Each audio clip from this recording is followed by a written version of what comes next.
Olá para você que me acompanha aqui no canal do meu tio Oscar, seja muito bem-vindo de volta. Hoje a gente vai conversar sobre a produção Núpcias de Escândalo, de 1940.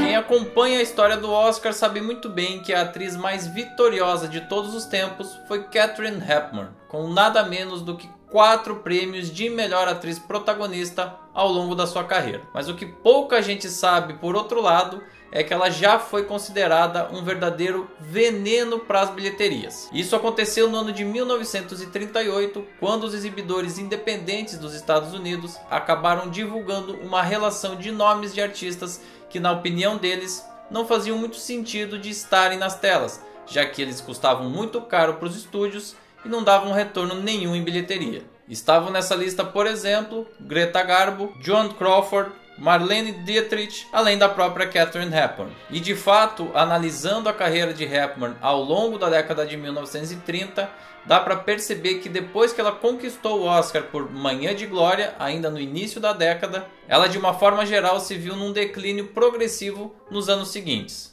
Levada da breca de 1938, que hoje é considerada uma das melhores screwball comedies dessa época, foi na realidade um verdadeiro fracasso de público. Isso acabou fazendo com que ela saísse da RKO, que era o estúdio que tinha ela sob contrato, e aos 31 anos de idade isso poderia significar o fim precoce de uma carreira. No entanto, ela usou esse período para se reorganizar e voltar com tudo. E para isso, ela teve a ajuda do seu amigo Philip Barry, um dramaturgo norte-americano que escreveu especificamente para ela 2 peças da Broadway. Uma delas se chamava The Philadelphia Story e estreou nos palcos em março de 1939. Depois de 1 ano em cartaz, essa peça já tinha acumulado mais de $1,5 milhão em receitas de bilheteria e era um verdadeiro sucesso não só de público, como também de crítica. Isso naturalmente chamou a atenção dos grandes estúdios de Hollywood que queriam fazer uma adaptação para o cinema dessa história.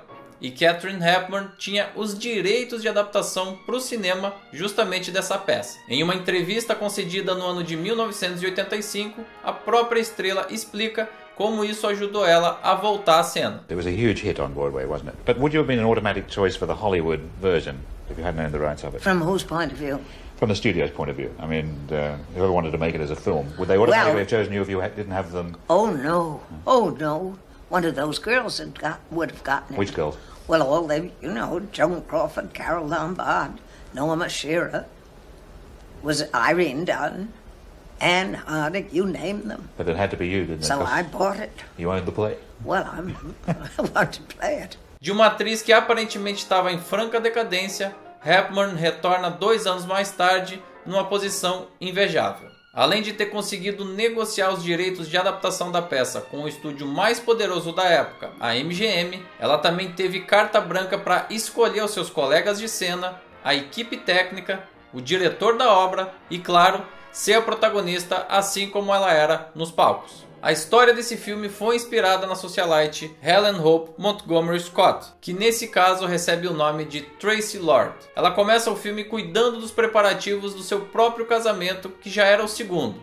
O primeiro não tinha dado muito certo e tinha sido rompido alguns anos antes. These cards have been changed again. There must be a ghost loose in the house.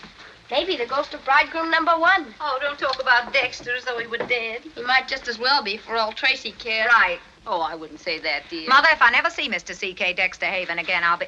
Isn't that awful? They're friends of your father's. Wouldn't you know it? What are they? Tap dancers or just musical comedy producers? Uma característica marcante de Traci e que certamente tem muito a ver com a personalidade da própria atriz é o fato dela, apesar de fazer parte da alta sociedade da Filadélfia, de uma das famílias mais ricas da região, não gostar de forma alguma daquela bajulação em torno da alta sociedade. Ela detesta esses signos e se contrapõe a eles sempre que ela pode. E mais do que isso, ela não está inserida no modelo perfeito de família. Ela comanda a casa por si própria, ajuda a própria mãe a superar a separação que ela tinha tido com o seu pai e auxilia na criação da irmã mais nova. Por sinal, um papel muito bem interpretado pela atriz mirim Virginia Wilder. Já o seu novo pretendente se chama George e foi interpretado aqui pelo ator John Howard. E ao contrário de Traci, ele parece muito mais envaidecido e preocupado com o glamour do evento do que com o próprio casamento em si. Say, Dinah, Is there anything in there about the wedding? What do you mean? Well, I thought maybe you being one of the oldest families in Philadelphia and me getting fairly important myself, it's luck, of course, but what's the matter? An average day in the life of a congressman. The congressman's wife, the kitchen where is prepared 1 banana, sliced, 2 fried eggs. The congressman kisses his wife good morning. Lots of people like publicity. Of all the filthy ideas, coming into a private house with a camera. Os dois papéis masculinos mais importantes desse filme, no entanto, são de Cary Grant e James Stewart. Grant interpreta o ex-marido de Tracy, que ainda é muito querido pela família dela e acaba se infiltrando aí às vésperas do casamento para ver se ela muda de ideia em relação ao novo pretendente. Já Stewart é o repórter enviado pela imprensa local para fazer a cobertura do evento. Afinal de contas, trata-se de um casamento da alta sociedade, então isso viraria necessariamente notícia nos jornais. E claro, nesse processo todo, ele tenta conseguir algum furo de reportagem que faça com que ele suba aí na carreira de jornalista. Certamente ter dois astros desse calibre nesse filme ajudou e muito no resultado final, e em diversos momentos é a cooperação entre esses dois personagens que acaba levando a linha narrativa para frente. Well, this Tracy Lord, she know you? You might say Miss Lord and I grew up together. You might also say you were her first husband. Yes, you might. Holy mackerel, what goes on here? I remember your honeymoon very well. You and she on a little sailboat. The True Love, wasn't it? That's right. How did you know? I was the only photographer whose camera you didn't smash. You were terribly nice about it. You threw it in the ocean. O diretor escolhido por Katharine Hepburn para esse filme foi George Cukor, e inclusive foi indicado ao Oscar de melhor direção nesse ano por esse trabalho. Habilidoso e experiente que era, ele garantiu que o filme tivesse uma riqueza visual e não caísse na monotonia narrativa, uma vez que grande parte das ações e das cenas acontece numa única mansão.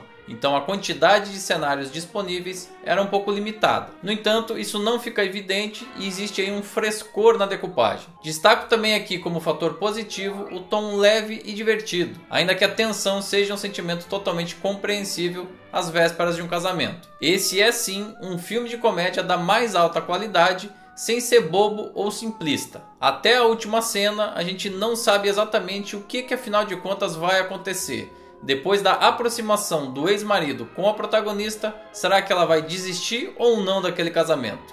Essa é uma pergunta que fica pairando no ar até o último momento. A reaproximação do casal acontece a partir da memória afetiva de ambos, fazendo inclusive com que aquilo se torne bastante verossímil. And the night that you got drunk on champagne and climbed out on the roof and stood there naked with your arms out to the moon, wailing like a banshee. I told you I never had the slightest recollection of doing any such thing. I know, you drew a blank. You wanted to. No entanto, apesar das várias características positivas, a mola propulsora desse trabalho e seu aspecto mais importante é mesmo Katharine Hepburn. Não só ela tem mais tempo de tela do que qualquer um de seus colegas, como a variação psicológica da sua personagem é a mais intensa. Transitar bem entre todas essas características psicológicas da personagem fez com que ela fosse reconhecida após o lançamento desse filme como a nova Katharine Hepburn. Esse filme foi um sucesso absoluto de público, uma das maiores bilheterias do ano de 1940, agradou e muito a crítica e marcou o retorno triunfal da estrela a Hollywood. George Cukor, inclusive, escreveu um artigo para o Hollywood Reporter na época que dizia o seguinte, abre aspas, ela evoluiu como atriz e hoje é uma pessoa mais encantadora e inteligente do que ela era há 8 anos. Fecha aspas. Apesar de ver muito valor em várias das cenas desse filme, eu destaco aqui a sequência que ela parece embriagada, que além de não ser muito comum nessa época, mostra um estado psicológico bem diferente em relação ao restante do filme, já que ali ela está bastante vulnerável. Don't stop, Mikey. Keep crooning. Someday over the rainbow, way up high. What is this, Connor? Now, easy, old man. He's not hurt? No. Not wounded, sir, but dead. Seems the minute she hit the water, the wine hit her. O roteirista responsável por essa obra foi Donald Ogden Stewart, que não só foi indicado como venceu o Oscar nessa categoria. Também recebeu uma estatueta na cerimônia de 1940 o ator James Stewart, que no ano anterior já vinha de uma atuação absolutamente impressionante no clássico A Mulher Faz o Homem, que a gente já analisou aqui no canal, e se você quiser, volte aí nos arquivos e confira. Stewart estava num momento muito positivo da sua carreira e isso com certeza potencializou as suas chances ao Oscar daquele ano, ficando entanto a discussão se ele era realmente o protagonista ou o coadjuvante masculino dessa obra. O filme teve ainda outras 4 indicações ao Oscar, todas elas em categorias consideradas nobres. Melhor filme, melhor direção para George Cukor, melhor atriz para Katharine Hepburn e melhor atriz coadjuvante para Ruth Hussey, que nunca mais seria lembrada pela academia e a partir da década de 1950 se dedicaria mais aos papéis na televisão. Liz, why don't you marry him? You really want to know? He's still got a lot to learn. I don't want to get in his way for a while. Okay? Okay. It's risky, though, Liz. Suppose another girl came along in the meantime. I'd scratch your eyes out, I guess. Mais do que uma comédia de alta qualidade lançada durante o período do cinema clássico norte-americano, Núpcias de Escândalo é o retorno de Katharine Hepburn às telas. Um retorno em grande estilo e que ajudou a fazer dela uma das maiores atrizes de todos os tempos. Título mais do que recomendado. I don't know what's the matter with me. I must have had too much sun yesterday. My eyes don't open properly. Really? Oh, please go home, Dexter. Not until we've got those eyes open. Uncle Willie, good morning. That remains to be seen. Aren't you here early, Uncle Willie? It's nearly 12:30. E você aí, já conhecia essa história relativa à carreira de Katharine Hepburn e a relação dela com a produção desse filme? Faz o seguinte, usa o espaço aqui embaixo destinado aos comentários do YouTube para deixar a sua mensagem. Também não esquece de curtir, compartilhar o material, se inscrever no canal e ativar as notificações no sininho.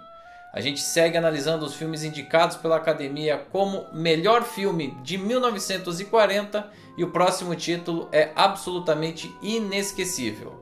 O Grande Ditador, dirigido, roteirizado e estrelado por ninguém menos do que Charles Chaplin. Te espero aqui.